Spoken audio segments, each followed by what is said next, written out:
Ох, вълнувам се. Записва ли? Добре. Абе, друго си е с ринг лампа. 1, 2, 3. 3, 2, 1.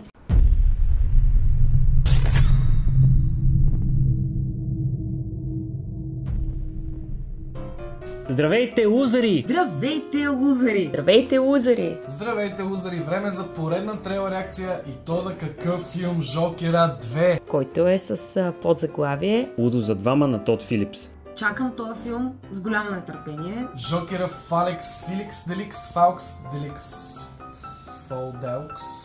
Един от най-дългоочакваните филми тази година вече получи първи официален трейлър. Фолие Аукс. Ние, лузерите, събираме за специален епизод, а именно четворна трейлър реакция. Много заедно. Това не беше случило от много време. И се събираме за едно доста чакано видео. Невероятен филм Жокера с Хоакин Феникс. Самия Хоакин Феникс взе Оскар За най-добра мъжка роля Оскар в първия Жокер. Беше взривяващо и емоционално и истинско. Супер много се кефя на Жокера и на Харли като образи. това са образи, които са много скъпи и са ми много на сърце. Целият интернет е пълен с спойлери от всякъде и е супер трудно да се опазиш. Аз, честно казано, вече нямам търпение да гледам. Сърбят ме пръстите да натисна копчето, защото се опазвам от спойлери предходните дни. И уау, нямам търпение и да видим трейлера за Жокера 2, Фоликс, Филикс, Фалекс, Фолкс, Деликс. И няма много да плямпам, искам вече да гледам трейлера. Жокера Фолия Даукс. Жокер 2. И вече нямам търпение, така че караме по същество. Гледаме. Затова, ако другите лузери са готови, няма да ви губим от времето. Сега гледаме, после коментираме. Пускам трейлера сега. Музиката.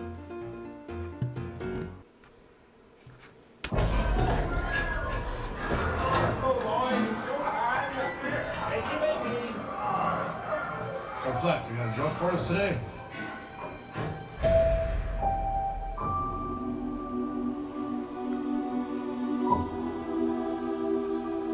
Оф, настръхнах. We use music to make us whole, to balance the fractures within ourselves.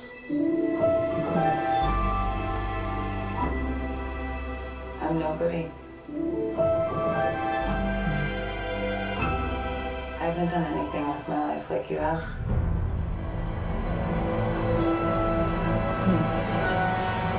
О, яко. Много яко.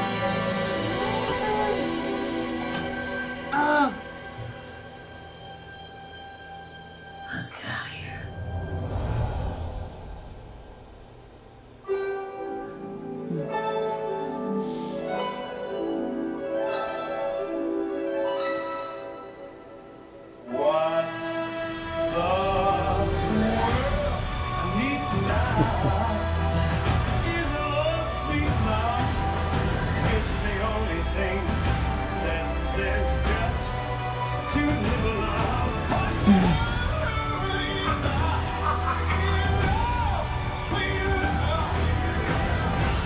Tell us, what's changed, Arthur? I'll tell you what's changed. We're not alone anymore. That's what we should be talking about.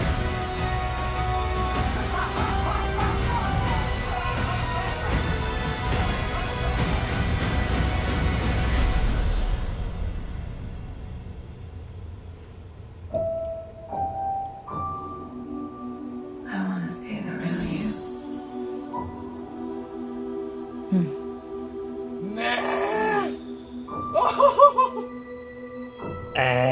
Яко. Много яко.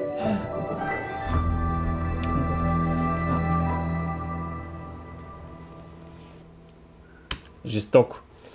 Майко! Уау, трепери ми ръката. Damn! 4 октомври не е случайна дата, тогава излиза първия филм. Предстои да видим какво ще се случва октомври месец с Харли и Жокера. Значи само този кадър олицетворява толкова много всичко в Жокер. С усмивката. Много е силно това с усмивката накрая. Много просто... И да си правиха в първия филм. Аз още съм настръхнала, by the way. Не знам как да застана, за да се види. Беше супер емоционално, супер силно. Аз не очаквах. Чак толкова не очаквах. Имам големи очаквания и честно казано и големи резерви към този филм в момента, тъй като този Жокер, който е много различен и той самия се справи брилянтно с предходната първа част. Отново е удоволствие да видим Хоакин Феникс в ролята на Жокера. Хоакин в тази роля просто е наелектризиращ и се личи от всеки кадър. Хоакин, той ми е на мен лично любимия Жокер. Просто в един кадър го виждаш и изтръпваш, настръхваш. Ми беше добре. Не си представях продължение, още повече продължение с този Жокер, който получава приятелка. Сега ще му партнира Лейди Гага. Аз лично много искам да я видя като Харли Куин. Стига с Марго. Супер яка идея, който го е измислил, това е гениален. Да касне Лейди Гага за Харли Куин с Хоакин. Уникално сте двамата, просто толкова се допълват. Не ми подхождат много двамата, не виждам много химията, но пък, знаеш ли, това може да е само в моята глава или пък да с течение на филма и самия сюжет това да бъде развито по някакъв начин, но да, и двамата изглеждат достатъчно луди и болни, което е добре. Тая комбинация между тия двама човека, вкарани в тези образи, за мен е върховен каст. Харли Куин с препратки от Джокер от първия филм, това, което правеше е едното. Имаше с дето се гримира пред огледалото, това също го имаше, Хоакин го беше правил в първия филм. Демек те наистина да си намериш соулмейта, така душичката, дето да ти отговаря на тебе. Те стават един тандем. Ще видим колко успешен е, дали накрая тя по някакъв начин няма да го предаде, тъй като виждаме накрая, че тя насочва пистолет към него, но дали това е игра, шега, закачка някаква между тях, част от изпълнението им, ще видим. Бях чувал, че ще е мюзикъл, което е малко странно, Жокера мюзикъл, но може би това ще е едно в главата му, нали, това, което те танцуваха, нали, с смокинги и изведнъж някаква реалност. Си представят, че танцуват заедно на лунна светлина, което точно ми напомня за репликата от едно време на Жокера, но отправена към Батман. Танцувал ли си някога на лунна светлина с дявола? Това като дете много ми беше направило впечатление в старите филми. Леко се притеснявам, малкичко се притеснявам, че този мюзикъл може да направи филма или ще бъде тотален провал, или ще стане тотален хит, както беше първият. Малко ме прилича на La La Land. Някои кадри от трейлера, това за завъртането на фона на лампите. Но дано не прекалят с този мюзикъл. Тук виждаме една любов, която хаос, че е лудница, че е абсолютно ненормална. Тотален хаос ще е този филм.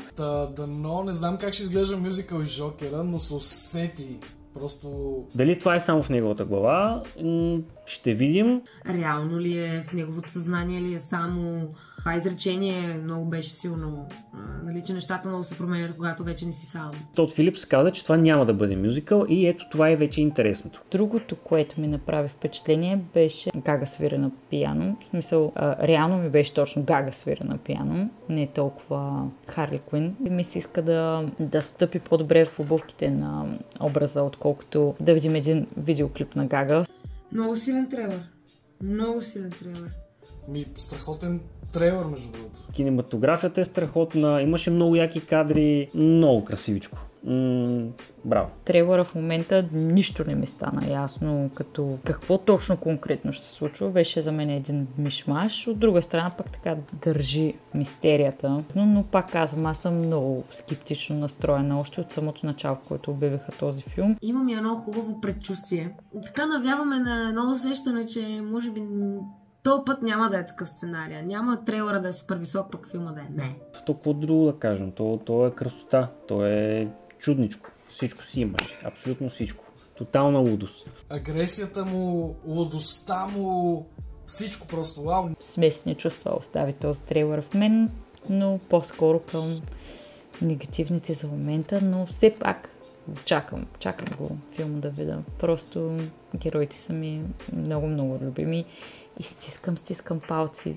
Браво, Тод Филипс. Може да дойдеш в Losers Club и да презентираш филма и да ни кажеш малко подробности за него. Ниса нямам търпение. Жокера, Фоликс, Деликс, Дълкс, Фоликс, Жокера 2. Изглежда като много як филм. Много искрено се надявам, наистина, да не е само трейлера.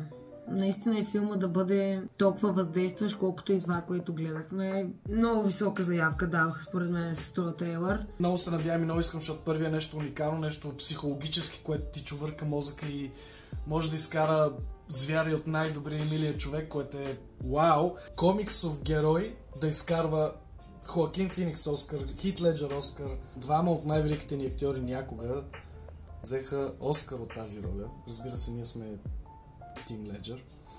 Но това е съвсем друг Жокер, който просто е изключителен. 4 октомври в кината. Това е от нас. Следете ни в канала. Започва лятото, започваме с нови проекти. И лузари, това е да се абонирате за нашия канал и да кажете на други лузари за нас. Почти 474 абоната сте до тук, което е много мило. Благодаря ви, скъпи лузари, че се абонирахте и ни следите. Благодарим ви, че гледахте това видео и останахте до края. Ако ви е харесало, може да му дадете един палец нагоре, да ни последвате задължително в социалните мрежи, линк към които има долу в описанието под това видео. Да гледате и другите ни видеа и да ги харесате и да коментирате, това помага много на канала. Това беше от нас. Чао, чао! Целувам ви, bye, goodbye! Лузари forever!